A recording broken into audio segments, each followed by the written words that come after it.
standoff between the four major parties in Maharashtra reached a break point on Thursday, and the parties are now hunting for new allies. After hectic parleys, the BJP called off its alliance with the Shiv Sena, and sometime later the NCP also announced its decision to snap ties with the Congress and fight the Maharashtra Assembly elections alone.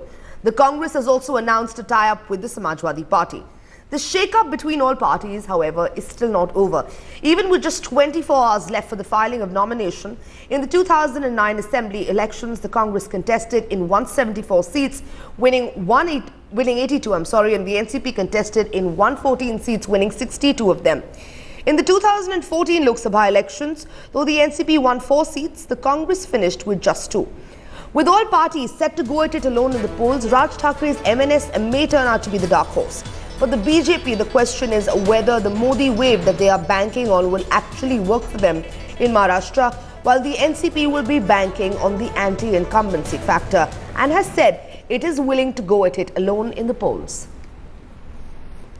And Pankaj Upadhyay now joining us from Mumbai. Pankaj, let's just give us an idea of what the ally situation now is currently.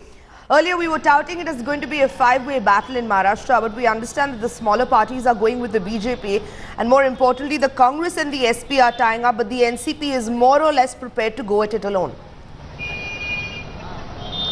See, as far as the junior alliance partners were concerned, the major force in these junior alliance partners was the Swabhimani Shetkari Sangh that had a considerable hold in the Kolhapur area over the farmer community. Now the BJP has succeeded in getting the Swabhimani Shetkari Sangathan as well as the Samaj Paksha.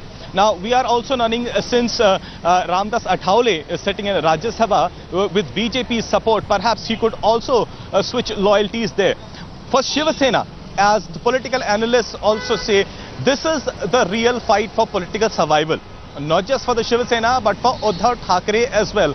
And political analysts also say now there is a new beast in the jungle, and this Shiv Sena is not the Shiv Sena what it was under Bala Saheb Thackeray. It is a feeble Sena today. But then you cannot just write off Shiv Sena right now. BJP cannot afford to miss the local sentiments here. A wounded Sena, as political analysts say, could well spell out trouble for the BJP. It could well portray Narendra Modi as an outsider now.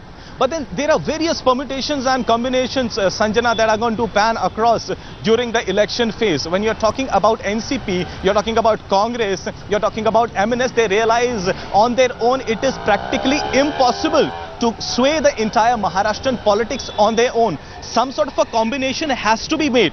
But barring Congress at this point of time, which doesn't really seem to be making any cut, NCP seems to be in a very good position, with Chief Minister himself indicating through his tweet that they had made their mind just after the elections of perhaps aligning with the BJP.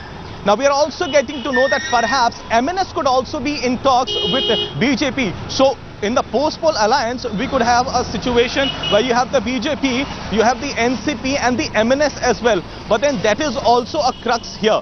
Because if MNS comes into the fold and BJP is looking for 2015 UP and 2017 Bihar, then it will have to take into consideration that the migrant population just might get angry with the BJP as well. So a lot of cacophony of political equations that could be drawn here. But I mentioned in this 5-cornered fight, the party which is to be looked out for right now at least has to be Shiv Sena, because not just for Shiv Sena but for Uddhav Thackeray as well, this will become the fight for political survival, Sanjana.